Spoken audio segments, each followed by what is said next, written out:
Welcome to Joshua's story.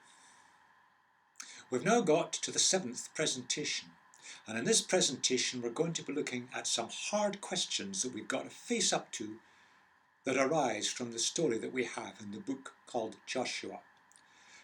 Joshua's story, hard questions to be faced.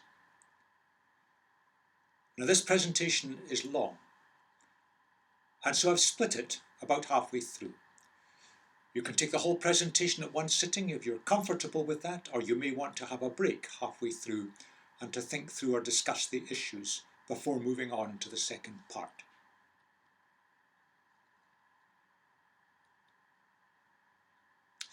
Let's just reflect back, looking back at the story that we've covered in the first 6 presentations. The people of Israel, under the leadership of Joshua, were instructed to take over the land that we now know as Israel. Roughly that piece of land shown in the white there. It's stressed that this was God's land. And against overwhelming odds, the land was taken. But the land had then to be possessed, because what was taken were the key fortresses, and the majority of the population were unaffected. But there had to be a settlement in the land and an absorption of the people who lived there. And God warns the people that if they disobey, the land will be lost. And indeed it was, through disobedience. The importance of the land at a world level is enormous. Shaded in green here is an area known as the Fertile Crescent. That area is open to good agriculture, partly because of irrigation. Not too much rain falls in this part of the world, and much is desert. And the land that they were to take under Joshua's leadership is kind of at the middle point of this. It's a bridge point between Europe, Asia, and Africa. The south was the land of Egypt, the great empire of Egypt from where they came. To the north was the remains of the Hittite Empire that had come down from Turkey. Arising would be the Assyrian Empire, all attacking the land. And then later on again, the Babylonian Empire took over the Assyrian Empire and spread round. And there was continual confrontations between the 3 empires to the north and Egypt to the south from Africa. And just to make life even more uncomfortable, there were various people groups that lived at the edge of the desert, Amalekites and Midianites, and they continually infiltrated into the land, stealing crops and animals to supplement their meagre existence. The situation was central and important. But the story in the book of Joshua raises some very difficult questions. What right has Israel to take the land from another people? There were people there known as Canaanites, sometimes known as Amorites, who lived in the land. It involved war. How can God condone war? Many critics say that it was just an example of ethnic cleansing at the command of God. Was that really happening? And other critics suggest that God was encouraging the Israelites to kill everyone, women and children included. Sheer brutality. Extermination, the alternative being slavery. Now these are questions we've got to face because critics of this book, critics of the Bible, are raising these issues, and we've got to face up to them and ask the question, what does the book of Joshua actually say, and what does history tell us that actually happened? And we've got to face up to these major issues with seriousness.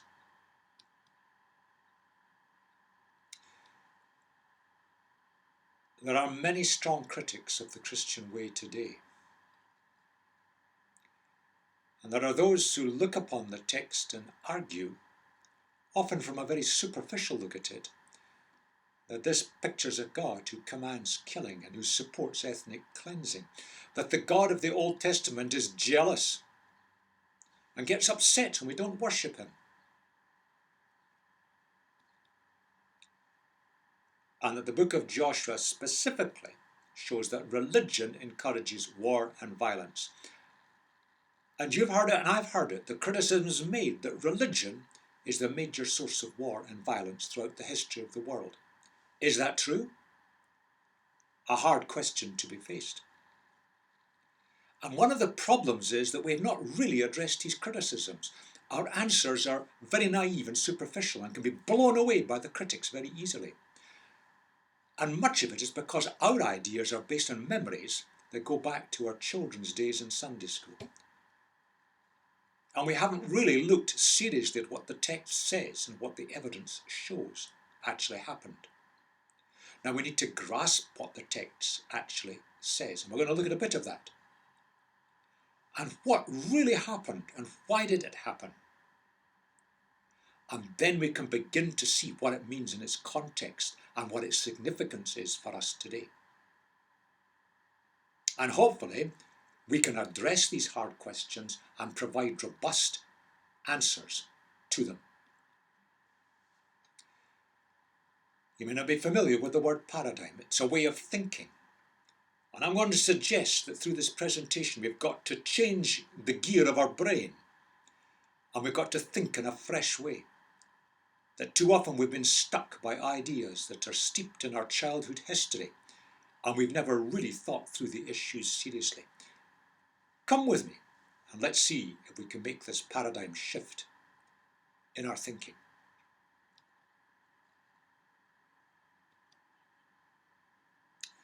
Well, whose land was it at the start?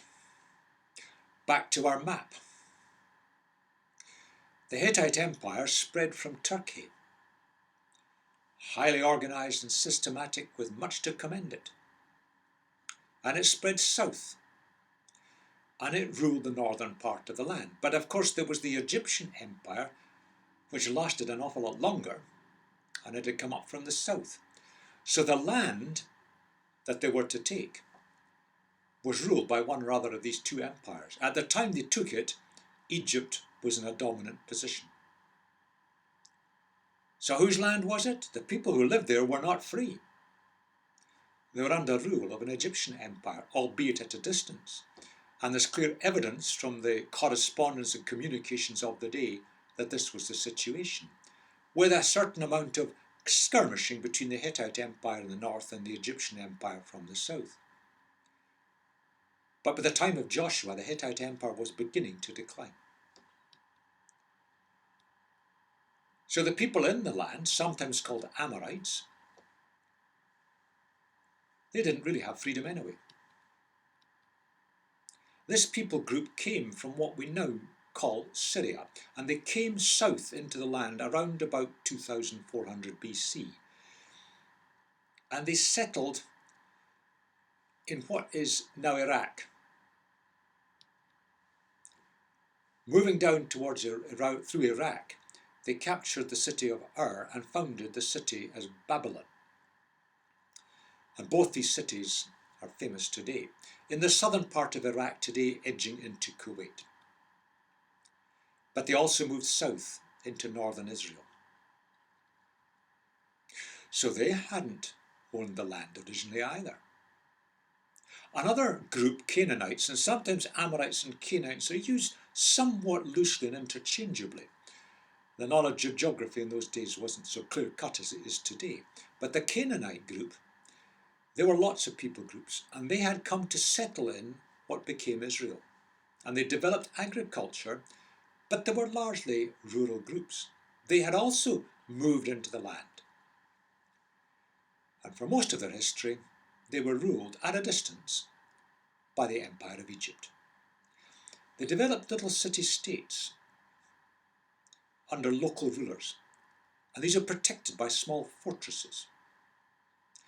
But largely, they just lived in little communities and villages with an agricultural existence. And they were ruled, not by themselves, but by Egypt, although they had a certain amount of freedom. So that's the people in the land, bit of the history behind the land. We've got to rethink the story. Just try to scrub out of your mind your memories of the fall of Jericho and Ai and these stories that you're told in childhood days in Sunday school. First of all, Israel is tiny. I've imposed it on a map of the United Kingdom. You can see how small it is. This was no empire that the people of Israel were creating. There's also a problem about numbers. The difficulty is, in the culture of the day, number was not fully grasped or understood. Indeed, the Hebrew language didn't even have symbols for numbers, and they were described with words. So very often, our Old Testament uses the word thousands, but the Hebrew word can mean all sorts of things, because they didn't think in that kind of quantitative, numerical way. The number systems hadn't developed yet.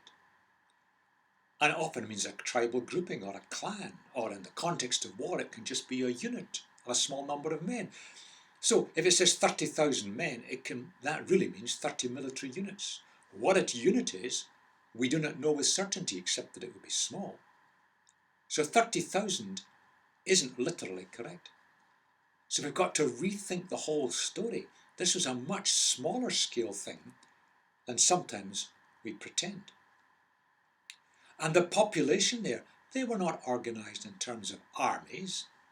They were small, scattered communities. Agriculture, they had some trading, there were trade routes. And they lived in little communities round some sort of bigger, it's called a city, but not in a city in the sense of today. These were just tiny little fortresses with a few hundred men at most. And they were guarding trade routes or little communities. Jericho was typical. And you can have a look at it today, and you can see the size of it through archaeology. It was not big. Let's rethink our thoughts. It's very important to remind ourselves that what we believe strongly influences how we behave. And the 5 examples. That's what Hitler believed. And look at the damage he did in Western Europe. Perhaps 10 million lost their lives because of that belief. Look at the Quran. Surah 2 and Ayat 178. Retaliation is decreed for you in bloodshed. In retaliation, you have a safeguard for your lives. And what that means is that if someone wrongs you, or you think they've wronged you, you have a right to retaliate, even if it means taking their life. And it's a simple fact of life today that most of the unrest in the world today centres around Islamic states. Even worse, Stalin, probably responsible for the death of 30 million people. 30. Because his belief said that death is the solution to all problems. No man, no problem. You can see how dangerous beliefs are. Ayatollah Khomeini in Iran. Obey the Islamic Republic. If you don't, you all will vanish. And sadly, many of these lovely Iranian people did vanish at the hands of that evil belief. And we recognise that, the words of Jesus. So different. So different. Beliefs lead to behaviour. Canaanite beliefs led to certain patterns of behaviour. They had many gods. The 2 top gods were Baal and Anath, pictured as male and female. Baal was the master god of fertility, plant fertility, animal fertility, human fertility. Anath, his consort, the goddess of sex and war. And how often, tragically, sex and war go together. So the Canaanites had set up little shrines on hilltops and slopes. The Old Testament calls them high places, and it commands the people of Israel to destroy these high places, and then berates them when they don't do it.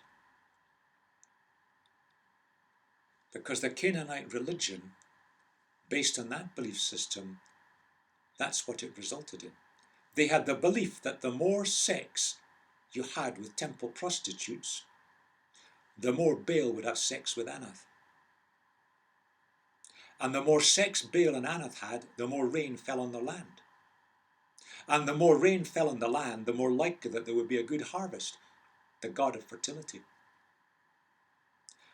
And how easy it is to move from the god of fertility to sexual excesses. Now, these were not minor excesses. Just think for a moment about the young girls who were employed as temple prostitutes, thinking they were doing good, whose lives and whose health were being destroyed, and men were just getting their pleasure.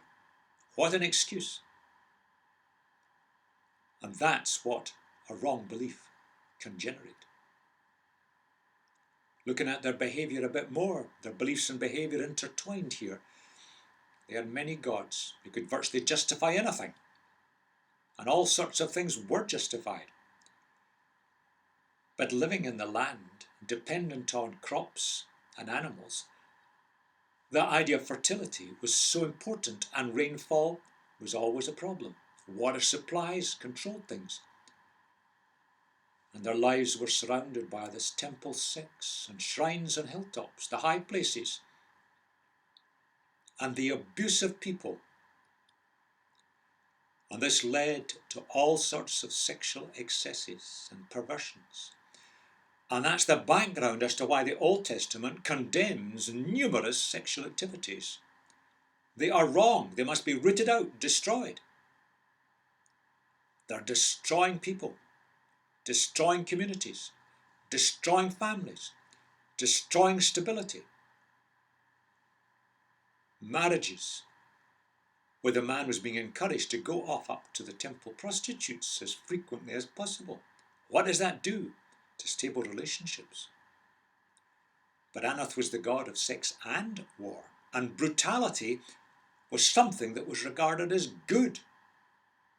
And the ultimate of brutality, bringing sex and brutality together, was child sacrifice. The child born as a result of a sexual act.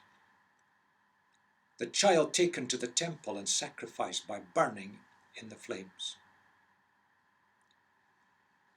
Horrendous. Beliefs influence behaviour. And this is what was happening among the Canaanite peoples and the people groups there at the time.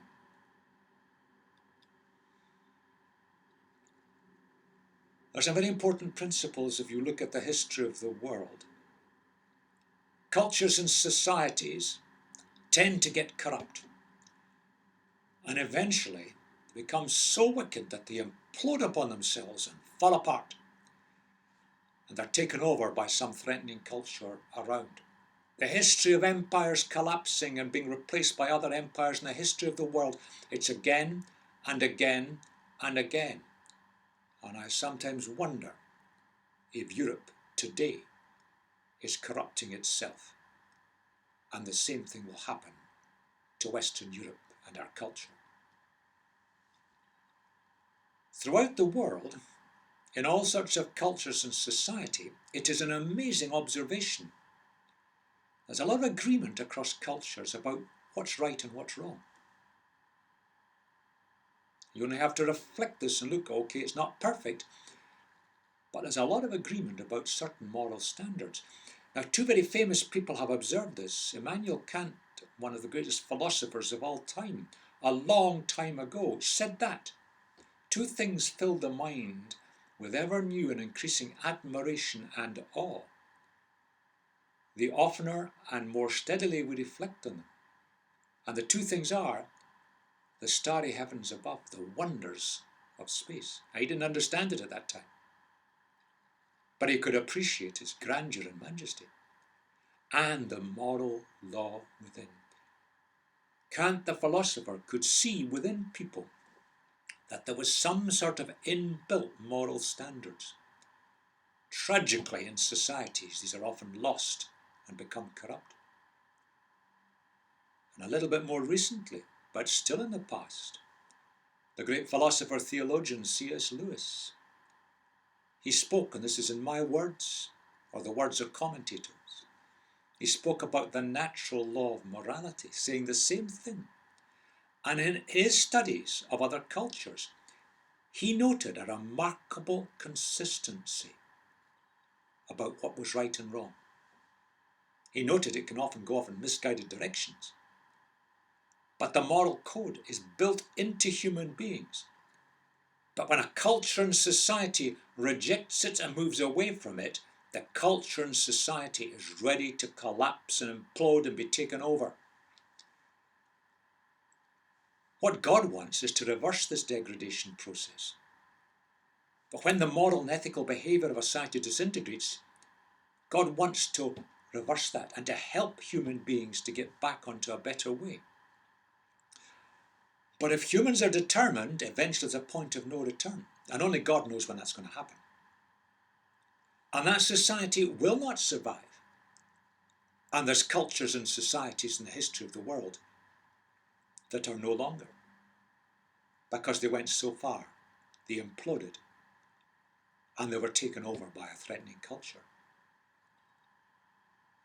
And the Bible is absolutely opposed to idolatry, because idolatry means we put someone else in the central position other than God.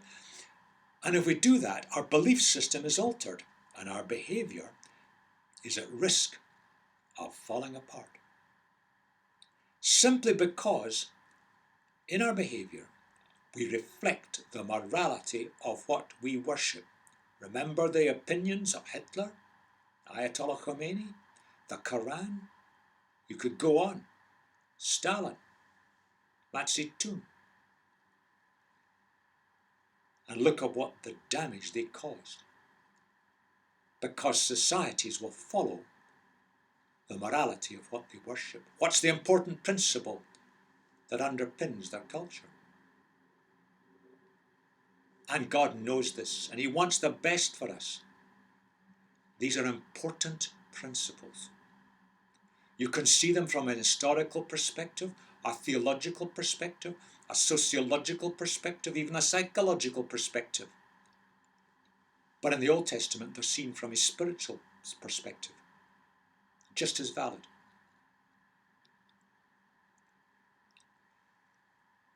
That's what God said to Abraham right at the beginning. He'd not long entered the land. Know for certain, says God, that for 400 years your descendants will be strangers in a country not their own, and they'll be enslaved and ill-treated there. In the fourth generation, that's 400 years later, your descendants will come back here, that's to the land of Israel. For the sin of the Amorites has not yet reached its full measure. Amorites is the word, the title that's used of the population of the land of Israel. The culture was declining. It was self-corrupting.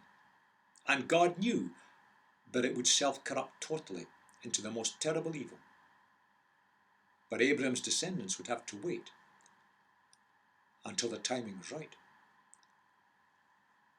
God was not in a rush. So often we see things as instant. It doesn't work that way with God. His agenda is long-term, big and deep. And we note in the book of Exodus much later that the descendants of Abraham became known as the Israelites after Abraham's grandson. They lived in Egypt for 430 years, and for about 400 of them they were enslaved and ill-treated. A long wait. Now this Canaanite or Amorite culture had reached a low point in its utter degradation. God was trying to reach them. They continued and persisted in their refusal. And the society was about to implode and be taken over by another culture, the Israelite culture. Back to important principles. God said to Abram, the old name of Abraham, to your offspring, your descendants, I will give this land. And it's noted that the Canaanites were there. Later Moses said to the people, it's not because of your righteousness or integrity that you're going to take possession of their land, but on account of the wickedness of these nations, the Lord will drive them out before you. The people of Israel didn't deserve the land. But God was going to allow them to have the land as their secure base. Because the people who had moved in centuries before and were still ruled by the Egyptians, these people had corrupted their society to such an extent that God couldn't reach them or touch them. They wouldn't listen. But the land isn't permanent. The upright will live in the land, and the blameless, that's those who are centered on God, will remain in it.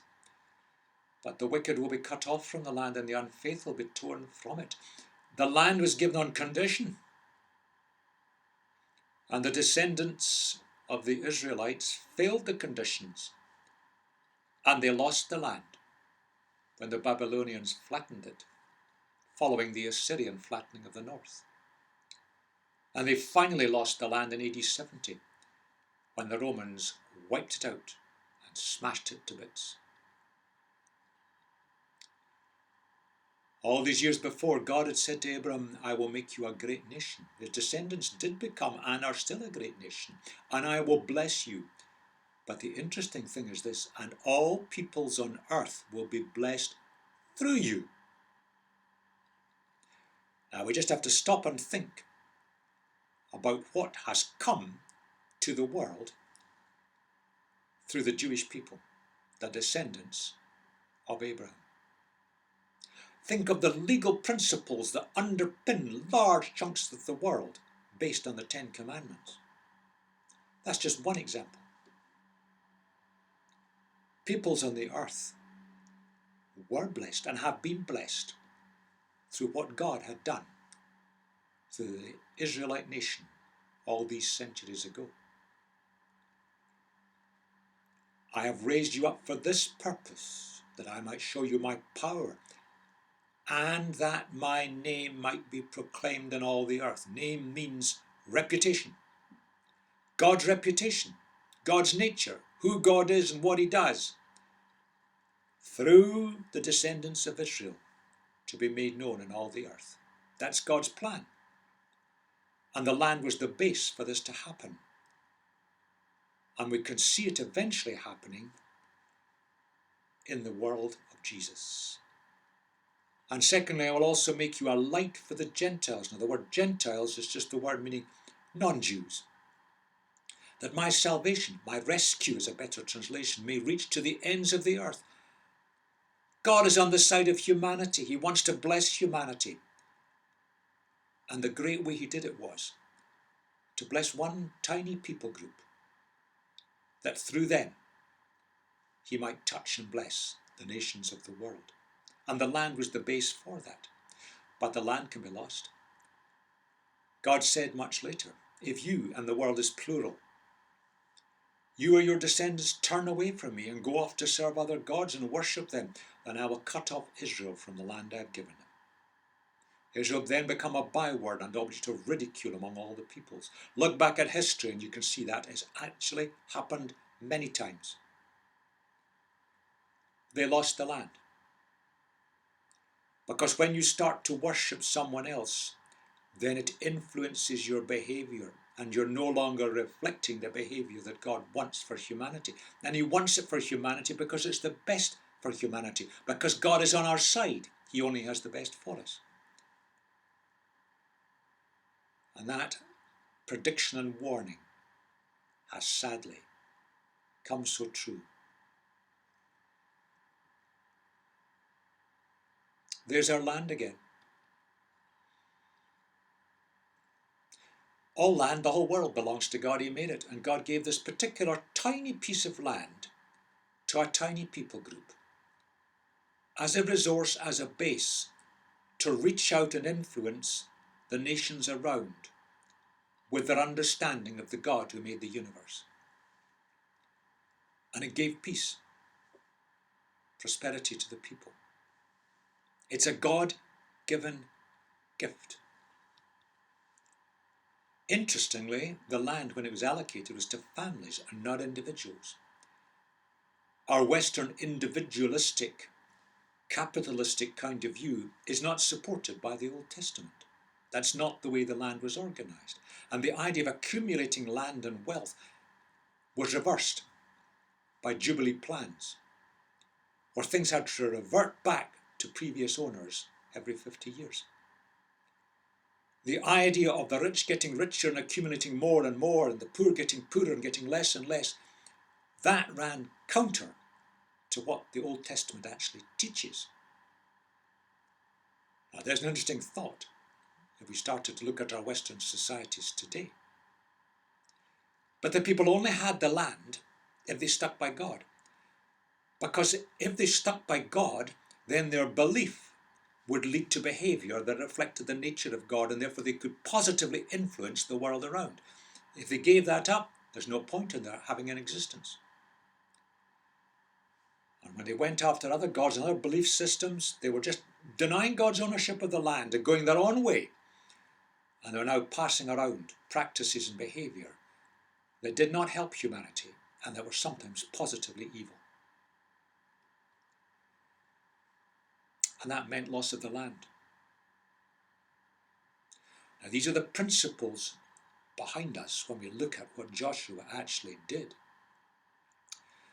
Two very important words here, Hebraisms and idioms. Hold on to your seat and let me just see if I can make sense of this. Hebraisms is a kind of paradigm of thought, a way of thinking that was shared across the Hebrew culture of the Israelite people. So it's an idea running across a culture. We've got them in our culture today. The Hebrews had them, but they were different, and we've got to be aware they were different. They thought differently. We're talking of 3,000 years ago. Now, in our modern way of thought, based heavily on the logic of the Renaissance and the scientific revolutions of the 18th, 19th century, there's the view that everything that happens has something that causes it. Now, if you think about it for a minute, that's the way you think. There's cause and effect. And often we spend a lot of time trying to work out what caused some effect that we've just seen. That's a Western way of thinking. That's a modern way of thinking. What the Hebrews thought in the Hebraism, that the ultimate cause of everything was God. And so in the language of the Old Testament, frequently they refer to God said, or God commanded, or God did something. Because that is the Hebraism. Everything goes back to God. Now, we wouldn't think that way today, because God has set the mechanisms in motion in this world. But the mechanisms, as it were, run themselves to some extent. God, of course, is totally involved. But it's a different way of thinking. It's a different paradigm. And you've got to watch when you look at the Old Testament. God commanded, God said, God did. That's a Hebraism. And it may not be to be taken literally as the English translation of the Hebrew would suggest.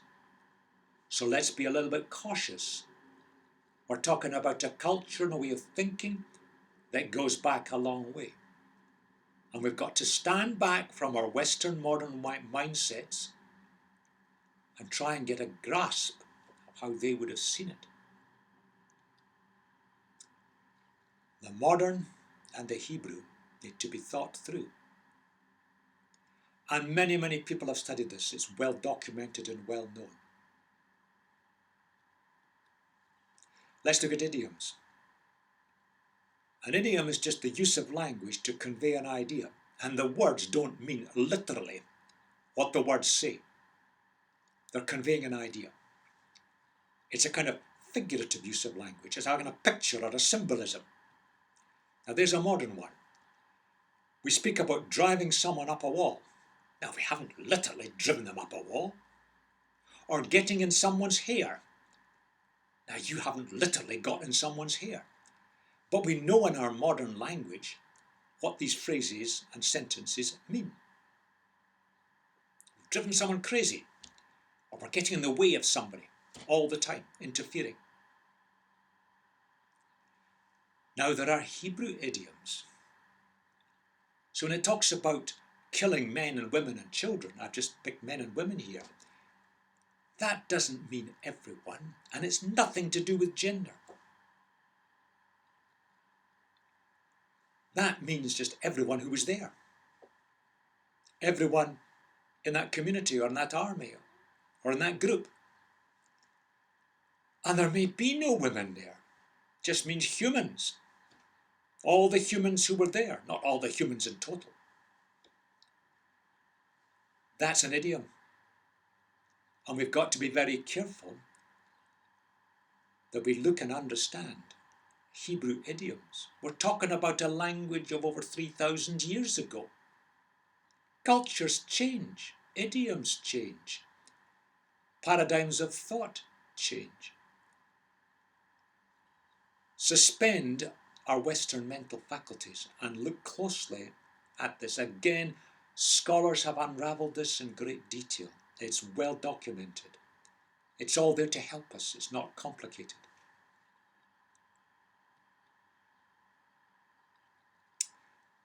In the light of all that,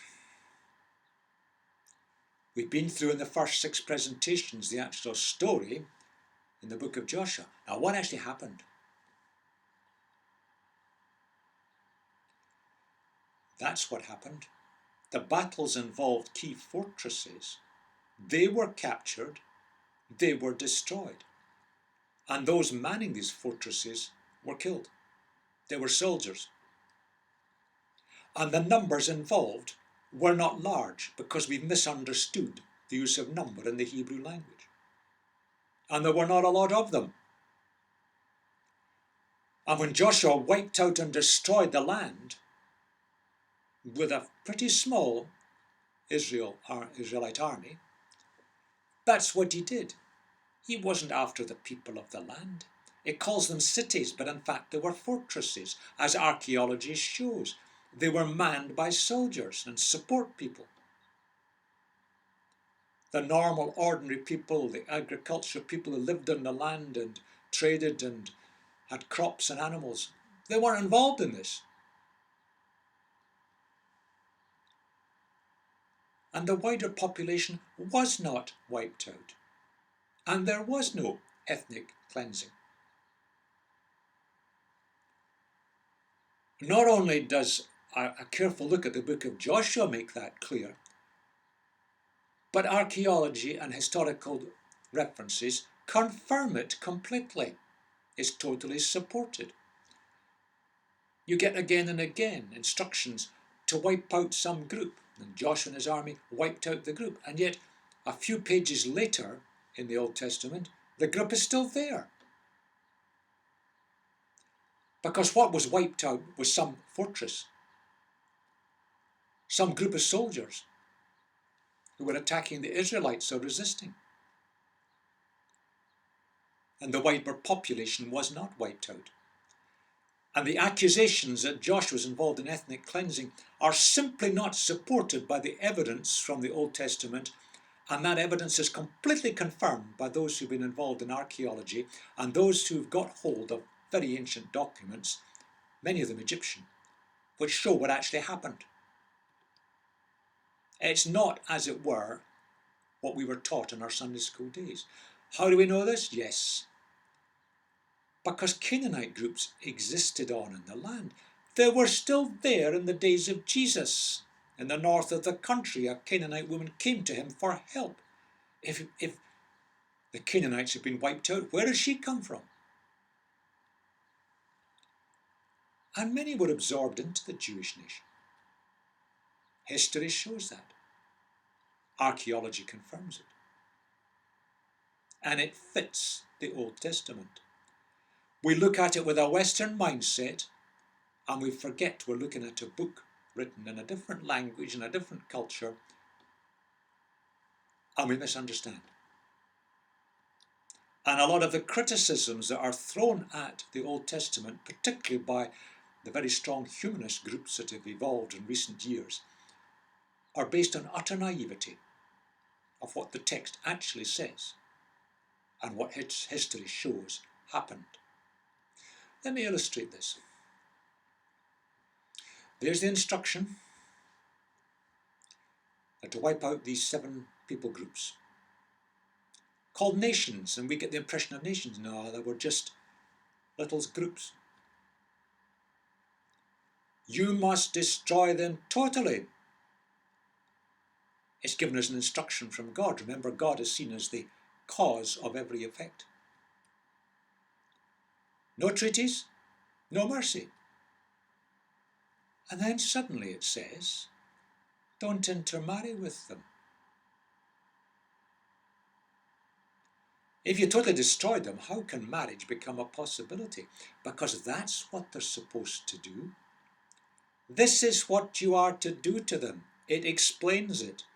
Break down their altars, smash their sacred stones, cut down their Asherah poles, burn their idols in the fire.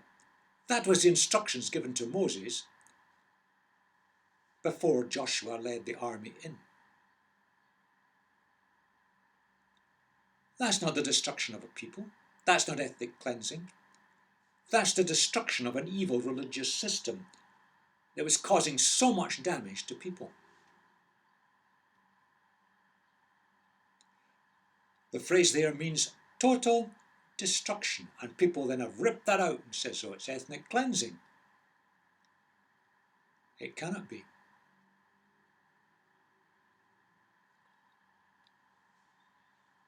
Because that's the agenda. Not ethnic cleansing, but spiritual cleansing. And again, history and the documents of history and archaeology confirm that is the pattern of what happened. It seems that God commands total destruction. But in fact, in the book of Joshua, the destructions that are described only relate to fortresses manned by soldiers, and they were small. Archaeology shows that. And there were some skirmishes with people who attacked the Israelites. In fact, only 3 fortresses were totally destroyed: Jericho, Ai, and Hazor in the north. And again, history shows us that these were not centres of civilian populations. These were fortresses. It's not ethnic cleansing. It's spiritual cleansing. This makes an awful lot of sense of what the book of Joshua is all about. And it shows us how the book of Joshua can be interpreted in the modern age. Because God's principles don't change. God is not interested in anyone killing anyone else in his name. And any religious group that claims that it can kill people in the name of religion is contradicting all that God is, all that God has ever said, and all that God has ever done. And we only have to look at the life of Jesus to see that most clearly. But God does command spiritual cleansing because he knows that we tend to reflect what we worship. And if we have wrong principles and wrong worship centres and wrong ways of doing things in the religious sense, you can end up with a society that corrupts itself and people who are damaged continually. That's what happened in the Canaanite religion, and you could see the philosophy of Hitler, the philosophy of Stalin, the philosophy of the Quran, the philosophy of Mao Zedong, and see the damage that these have caused at a world level.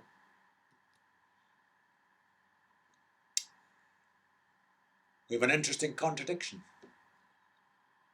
Halfway through the book of Joshua, it says Joshua took the entire land just as the Lord had directed Moses, and he gave it as an inheritance to Israel according to their tribal divisions. Then the land had rest from war.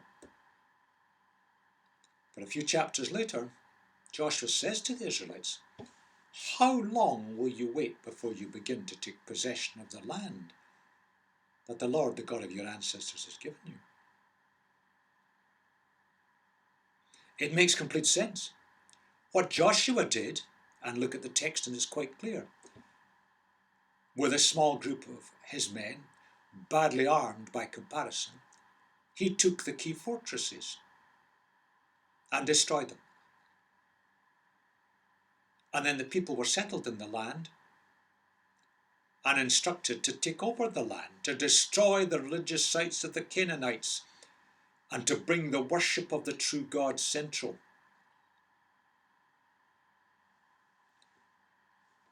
And it took them a long time to do it, and they weren't very good at doing it. That was the battles that Joshua won. But the spiritual possession of the land, that was the battle still to be won.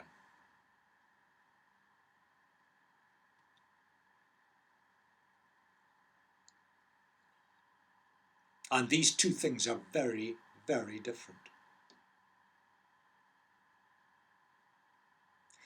There are many deep lessons that could be drawn from that in the context of spiritual warfare today, but that's for another presentation on another occasion. It's interesting that there are rules of war given in the Old Testament. For example, in Deuteronomy chapter 20, the people of Israel were not well equipped. They were still basically in the Bronze Age, and the Hittite Empire in the north, they had begun to move into the Iron Age. So their technology was greatly superior. They had discovered how to make chariots, for example.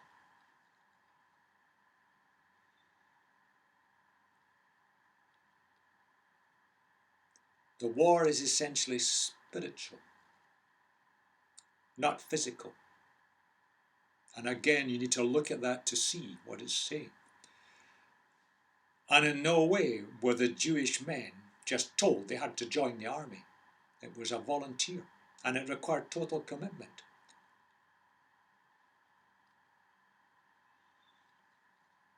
And there was instructions given about what you do when people outside the land of Israel attack them.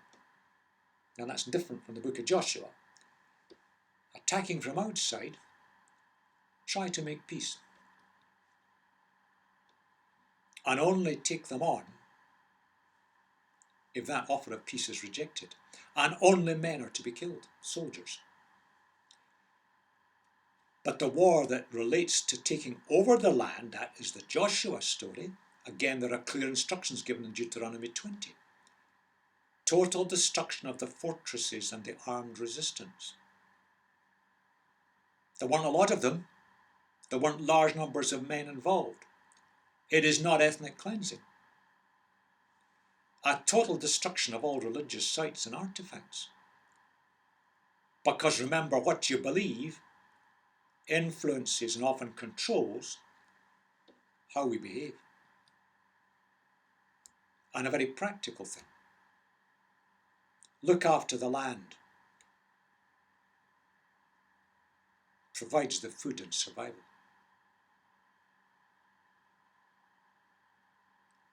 These instructions for war are very different from what existed in other cultures of the day. And indeed very different from what exists today. But these instructions have influenced the rules of war that are presented through international organizations today.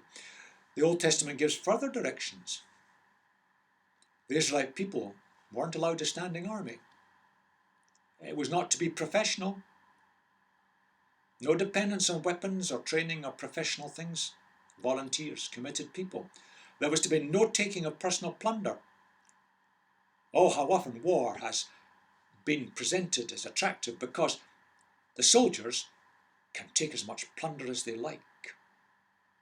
No, this would not happen.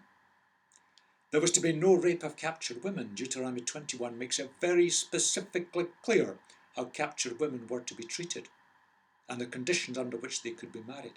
And it was marriage, not rape. There was no land grabbing. There was no attempt ever to expand the borders of Israel. God laid down the maximum. And indeed, if we look at it after the time of Joshua, the warfare that did exist was defensive. There was continual attacks from outside. It was defensive. Now, by comparison, if you look at the kind of war situation of the neighbouring cultures of that day, and they're well documented, there was complete destruction and utter violence. That's normal. Taking of loot was normal. In fact, it was an attractive thing to encourage men to be involved in armies. You get the loot, including the women. And rape of women was a normal pattern,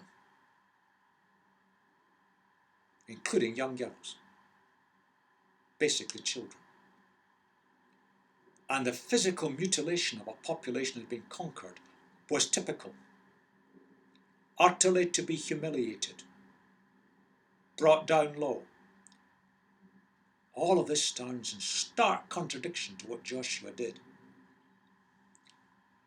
So corpses and body parts were displayed as trophies.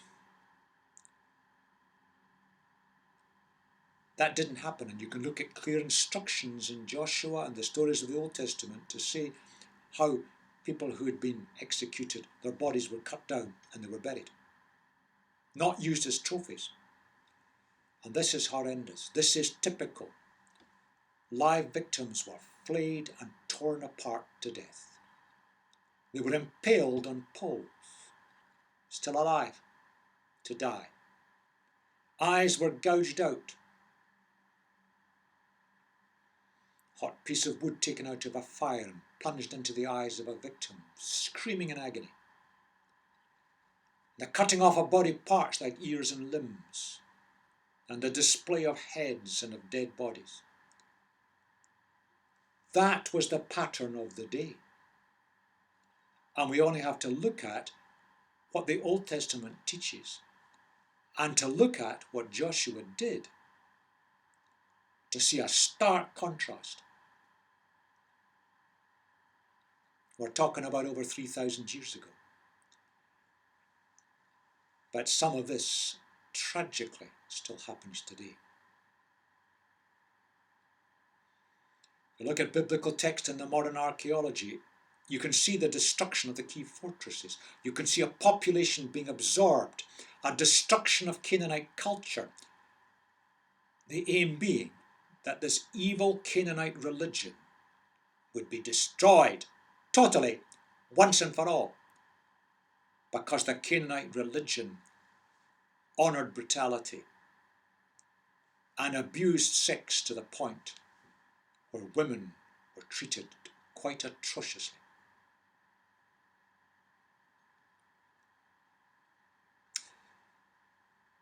It's a picture of inclusiveness and integration. Now, that's not quite what the critics of the Bible often try to present. But what I'm presenting here is based on the evidence of the text and the evidence of history and archaeology. Now, if you're still with me, you may want to take a break and have time to catch breath, think about it and talk through if you're with a group. You can pick up this presentation when it's convenient at this point.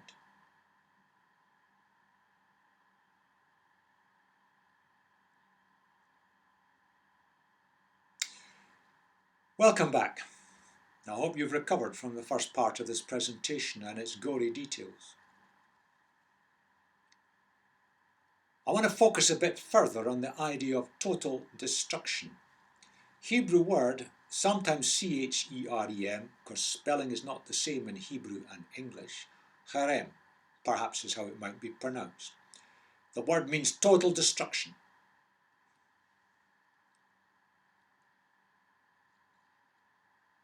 But it can also mean total devotion.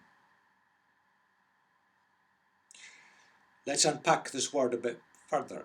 In the Old Testament, it occurs 47 times, but most of them are in relation to Joshua's conquest of the land, and the others refer back. 10 of these are in relation to battles with the Amalekites, and we'll touch upon the Amalekites in a moment. the people group that attacked from the southeast. So this is not a concept that runs throughout the Old Testament. So it's not a general principle. It's a principle that was applied in the days of Joshua. Total destruction. And basically it says this: in a war, everything belongs to the Lord. Only fighting men are killed. Fortresses are burned. Material possessions are destroyed by fire. And anything that's valuable that can't be burned is taken and given to the Lord's sanctuary. Now that was simply because valuable things, soldiers could take them for their own. So it's to stop looting. Puts them in a central treasury that can be melted down and used for a better purpose. Now that's the picture of Herem.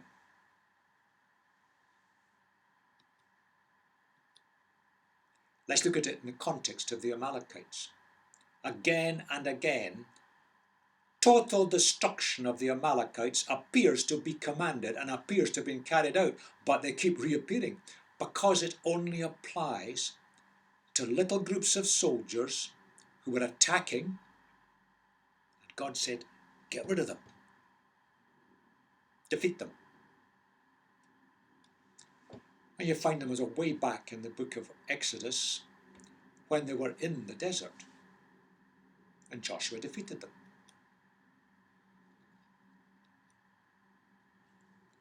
But they were still there in numbers, living in the southern part, or the part that we know as the Sinai Peninsula. And when the people of Israel tried to take on, without listening to God, they were defeated by the Amalekites and some of the Canaanites who lived in the desert areas in the south of the land of Canaan. But along with the Midianites, they kept infiltrating and coming up from the southeast, stealing crops and animals in southern Israel. They're still there. They've been wiped out again and again, but they're still there. Because it was little groups of soldiers that were attacking, pillaging, stealing, that were defeated totally. King Saul eventually was defeated by an army of the Amalekites. And the picture that we bring is a huge army. Probably again a small skirmish. Later, he defeats them and he chases them south towards Egypt. But in the days of David, they're still there. And David had to defend himself and defeat Amalekite groups, wiping them out. But they're still there. And one particular raid that they carried out, they took off a lot of David's possessions, including his wives, and he went after to release them. You can see the picture of how the word might be used. Now the concept is there. God's aim in all of this is that people would focus on him, because when we focus on him, life is lived to the full and to the best. And people groups who are bringing about religious practices that are causing absolute destruction of societies, they've got to be taken on and destroyed. It's the spiritual basis that's destroyed. And the Amalekites kept on going. But you drove out the people to the edge so that their spiritual impact would be minimized.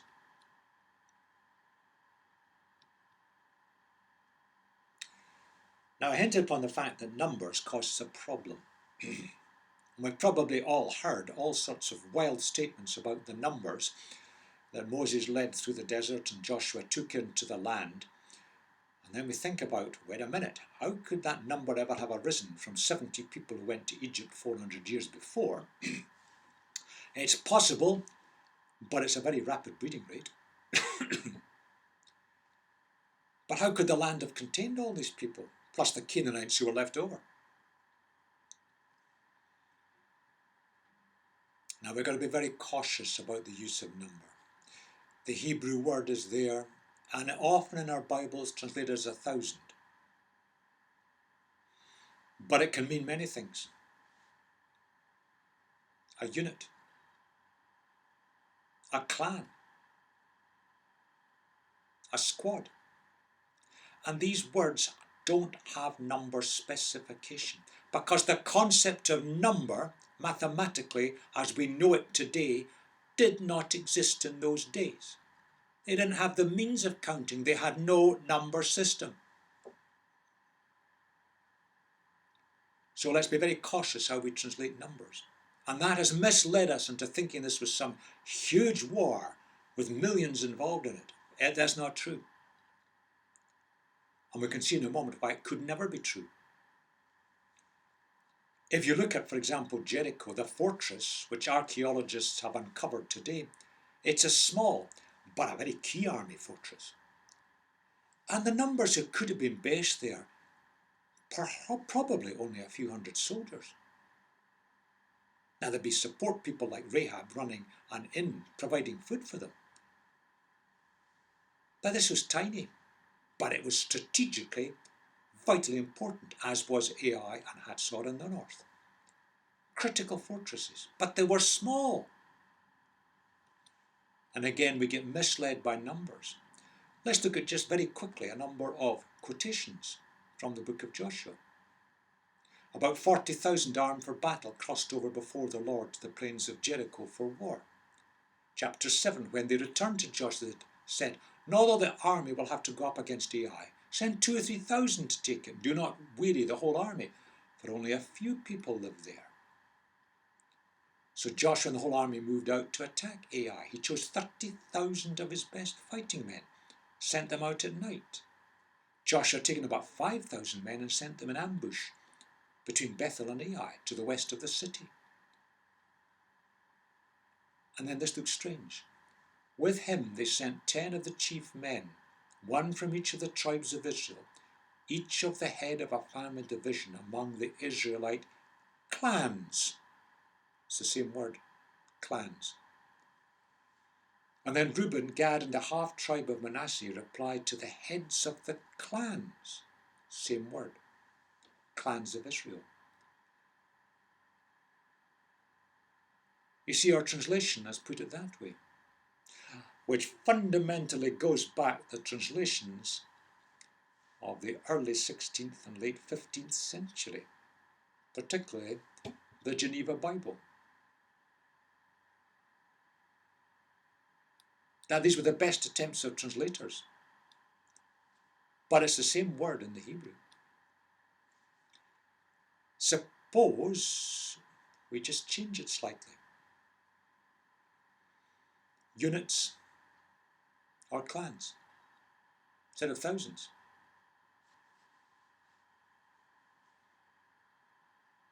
It changes the sheer scale of operations.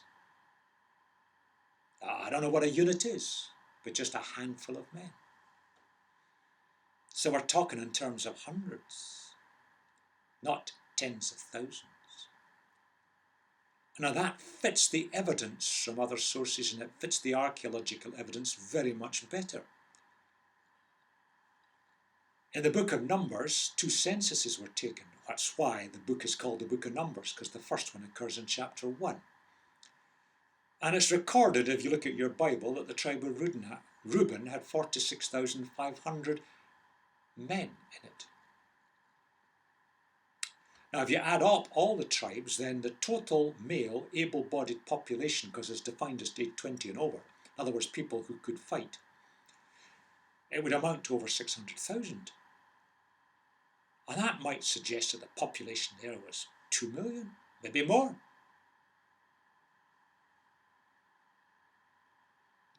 Well, wait a minute. Numbers 3 speaks about 22,273 firstborn. Firstborn out of 600,000 males, that's not including the women, and you end up with an impossible average size. Try the arithmetic. And it's that kind of thing that gives a hint we've not got this quite right. We're being too westernized, too literalistic. We haven't looked at the original. That's what Exodus says. But I will not drive them out in a single year, because the land will become desolate and the wild animals too numerous for you. Little by little I will drive them out before you until you increase enough to take possession of the land. that suggests that the people of Israel were not huge in number. And all the evidence supports that. You see, the Hebrew there could just as well be translated 46 clans with 500 able-bodied men. That makes complete sense, and that translation is what you might expect. It wasn't known centuries ago when it was translated into English, and it's continued on in our Bibles today. But that makes a lot more sense. And scholars have unravelled this today and pointed this as a far more likely interpretation. We cannot be certain, of course, but the numbers cannot be literally these huge numbers because it produces logical impossibilities. And that would produce a population that was very different.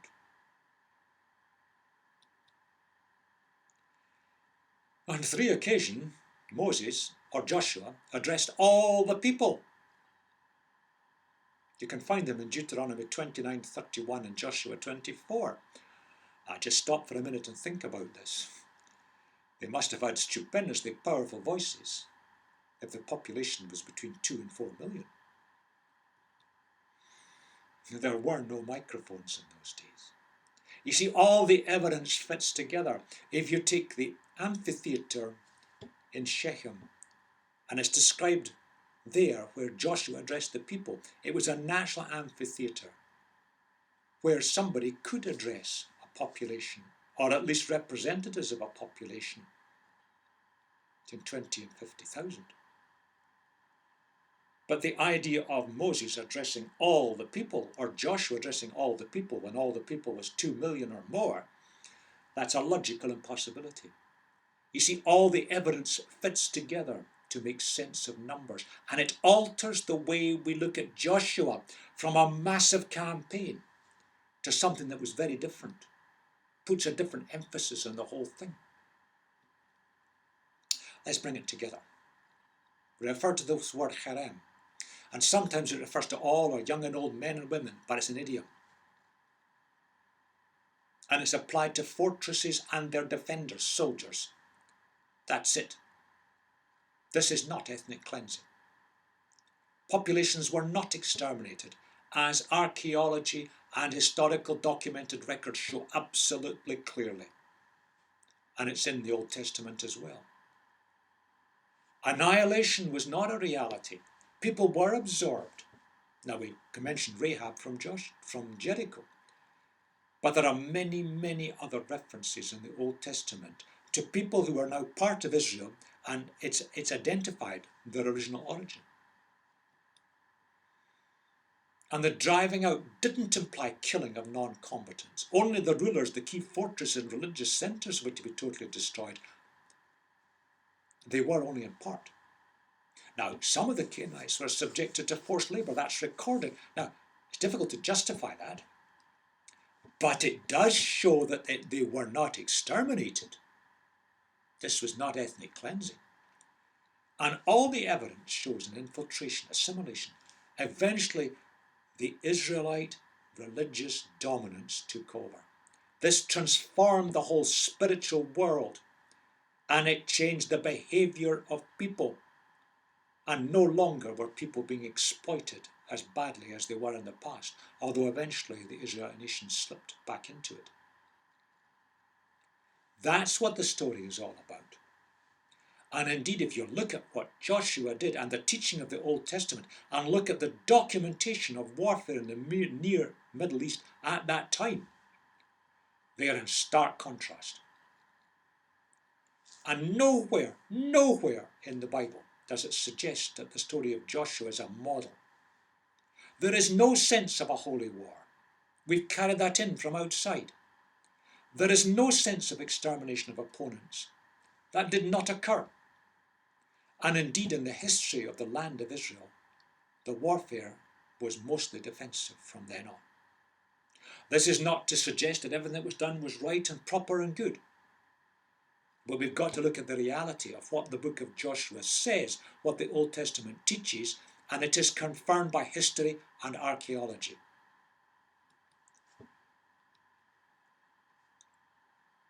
God's ultimate goal was that. Look at the last line of the quotation, and all peoples on earth will be blessed through you. An idea that is picked up in the New Testament. And we need to look at the history of the world. The impact of the religious basis of the people of Israel has brought a benefit and an impact to civilizations and developments and cultures in the world that is simply phenomenal. People may disagree with it, but the historical facts can't be altered. You see clearly pictures of absorption. Zechariah, written centuries later, those who were left, and it's referring to Syria, Tyre and Sidon, they're descendants of the Hittite people. Philistine communities like the Jebusites. They're going to become a clan in Judah. And Ekron, one of the Gaza Strip cities, would be like the Jebusites, absorbed into God's people. And indeed, in the days of David, there's a picture of David wanting to buy a threshing floor of a man who's named, and he's called a Jebusite. That's one of the Canaanite groups. He was living in the land. He possessed something. And David wanted to buy his threshing floor from him. And the picture here too of the people round about, being influenced and absorbed and enriched by the ways of God. Glorious things are said of you, city of God. That's God's people. I will record Egypt and Babylon among those who acknowledge me. That's God speaking. Philistia too, Tyre along with Cush. And I will say, this one was born in Zion. This wasn't exclusive. This was to share the knowledge and understanding of the living God who created the universe and whose ways and support give us the greatest lifestyle we could ever have. And Isaiah pictures a highway from Egypt to Assyria, the two warring empires of the day. And they will worship together with Israel, a blessing on the earth. And the Lord Almighty will bless them, saying, Blessed be Egypt, my people, Assyria, my handiwork, Israel, my inheritance. That's hardly ethnic cleansing. And much of that was seen in the subsequent centuries following the days of Jesus, tragically being destroyed today at the hand of Islamic extremists.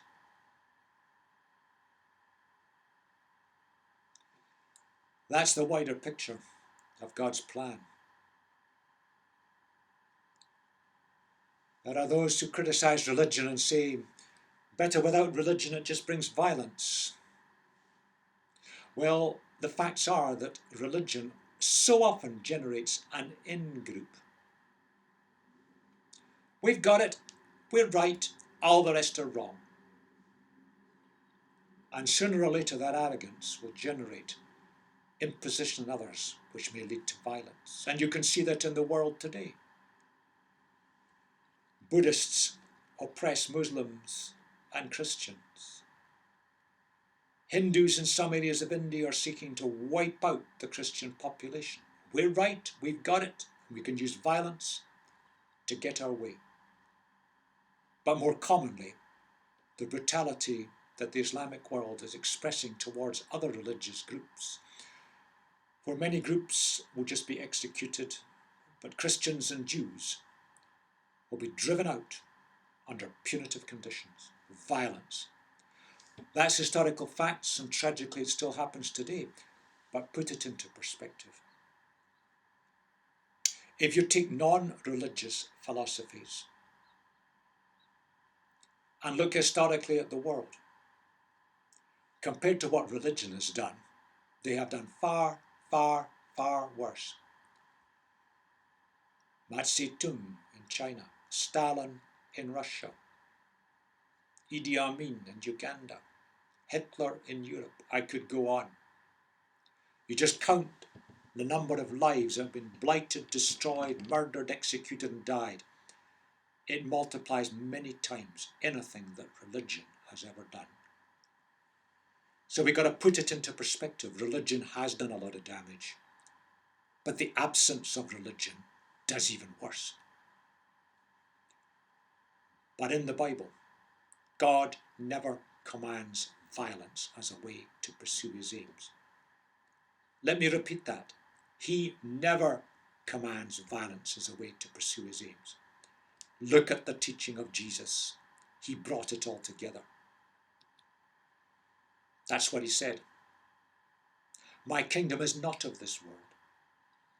Speaking to Pilate, if it were, my servants would fight to prevent my arrest by the Jewish leaders. But now my kingdom is from another place. No fighting, no war, not even defensive. That's the way of Jesus. You don't pursue religious aims by war. And earlier Jesus said that, love your enemies and pray for those that persecute you.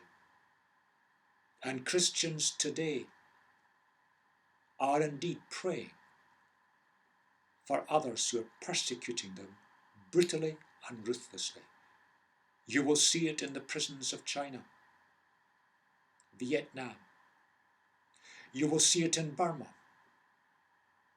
at the hands of Buddhists. You will see it in India at the hands of Hindus. And you will see it all over the Middle East and related countries when Christians are being persecuted brutally by Muslims. Not the majority, but the majority allow it to happen. Love your enemies. Pray for those who persecute you, said Jesus. My kingdom is not of this world. Now that is completely radical. And indeed you won't find that anywhere in any other religious system. And it stems fundamentally from the insights that go back to the Old Testament. God wanted to destroy idolatry and false religion because it leads to behaviour that is destructive on humanity. But God is not in the business of warfare to pursue his goals.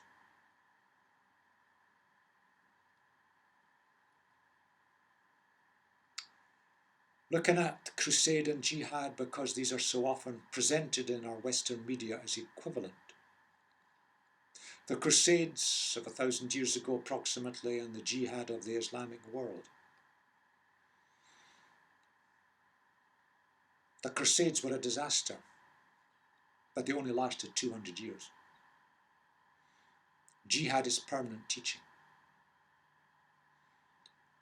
The concept is to be totally rejected. It contradicts directly the teaching of Jesus.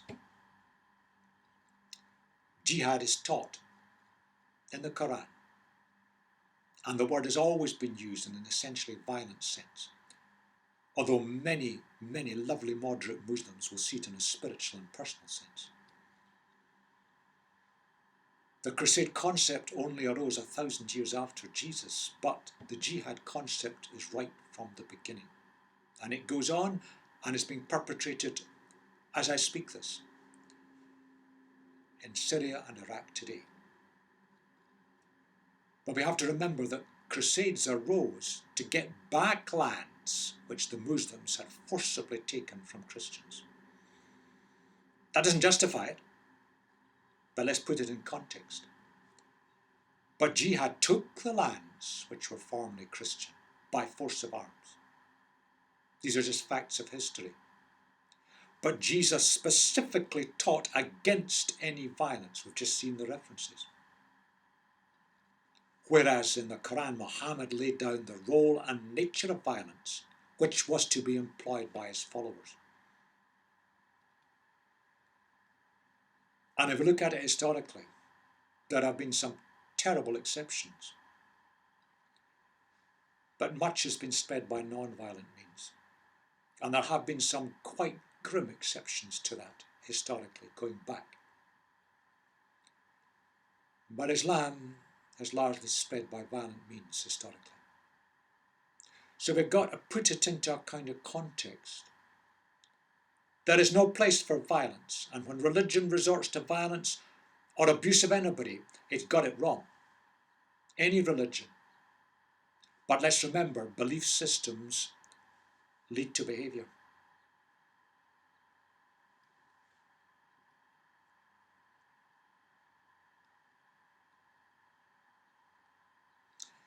In the Old Testament, war was only limited to the days of Joshua. Jihad and Islamic teaching, as you look at Islamic scholars, they want to take over the world by force if necessary. One generation, but there are no historical limitations in jihad. It was seeking to put right a totally corrupt culture. It was not ethnic cleansing.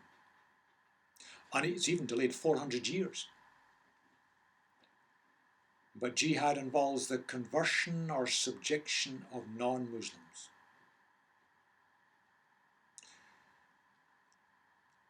God loves all humanity always, is the biblical picture.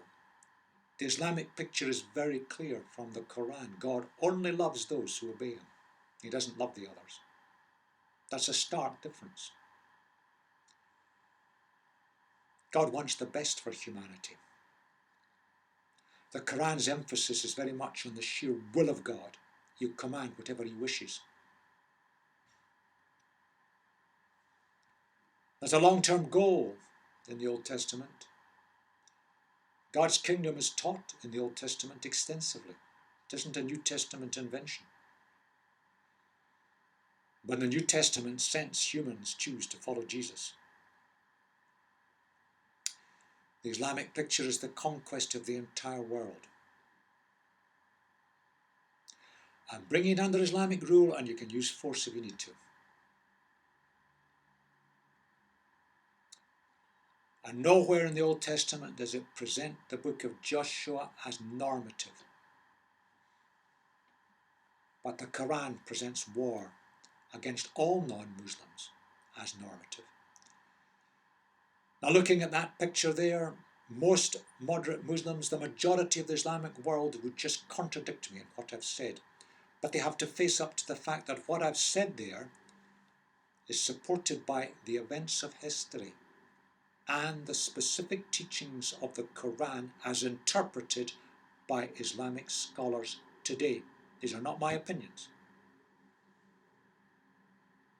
And we've got to face up to these issues. And the West has got to come to terms with that, because too often the media is presenting Islam in an unfair and wrong way. But that's actually what it says and does. Although the vast majority of Muslims would not adhere to it.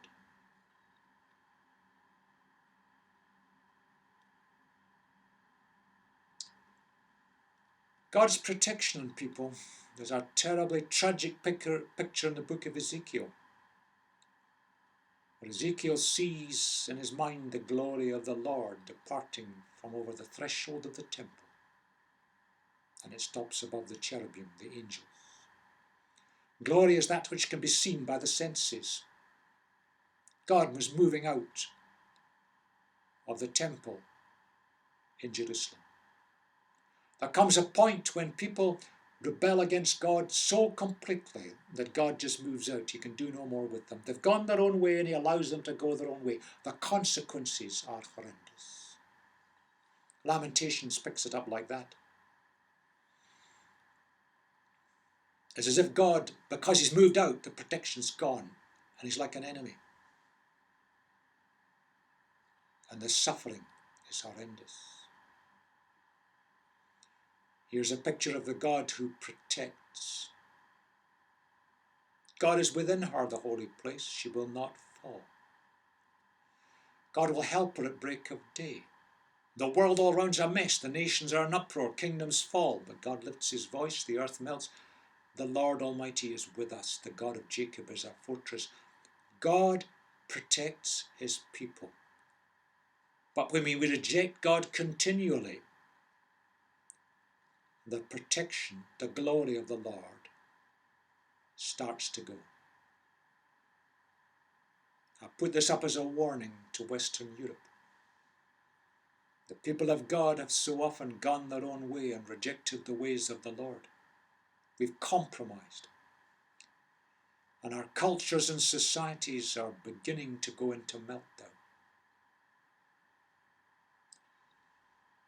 Is it because the glory of the Lord is starting to become more distant?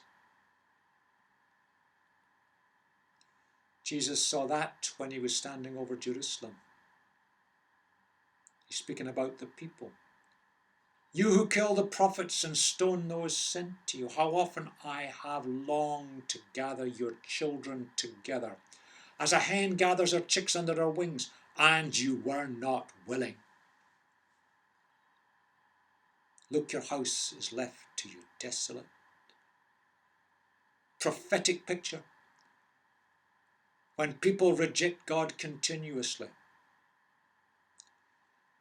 God wants us, he loves us, he knows what's best for us. He's not some spoil sport.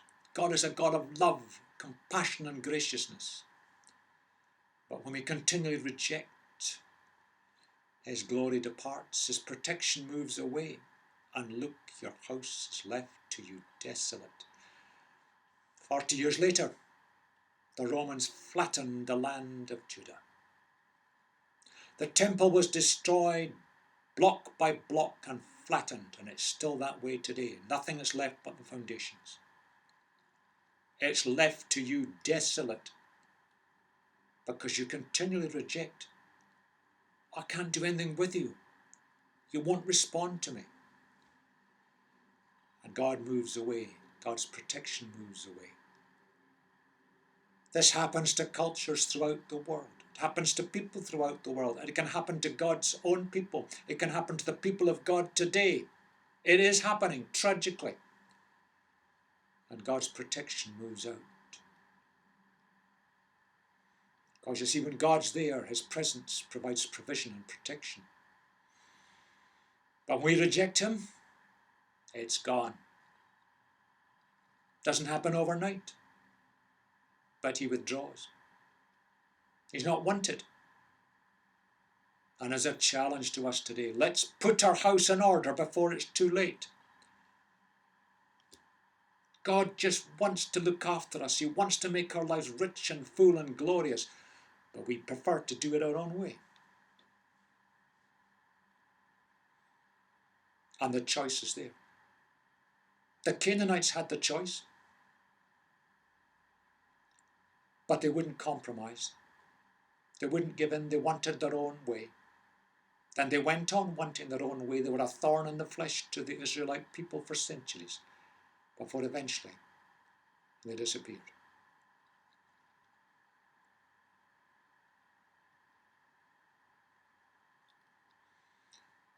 Bringing it all together.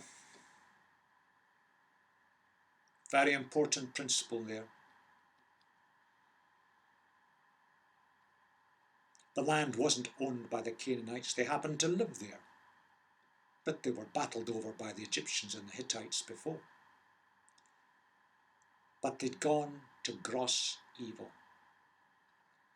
God wanted to put that right for the benefit of mankind. They hadn't listened. They lost the control. That's what the land was like. And we've got to be very careful in interpreting numbers in the Hebrew language. It isn't quantitative. And Joshua and the Israelites, they destroyed the fortresses. They removed the military resistance. That was their task. It was not ethnic cleansing. And if you look at the way they did it, it was incredibly civilized compared to the practices of the day. And it was to bring about a transformation of the religious and social practices. No compromise.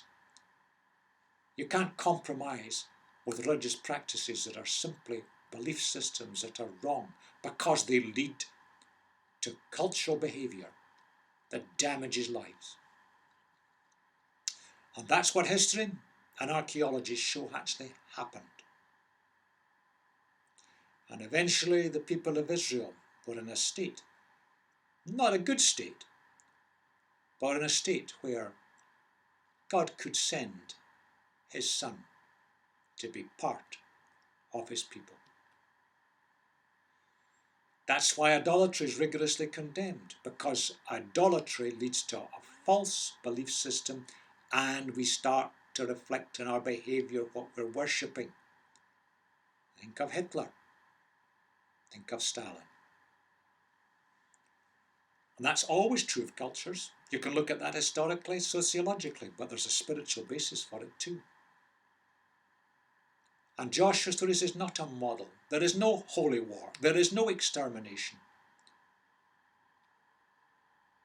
And God never commands violence. And we only have to look at what Jesus actually said and did to see that.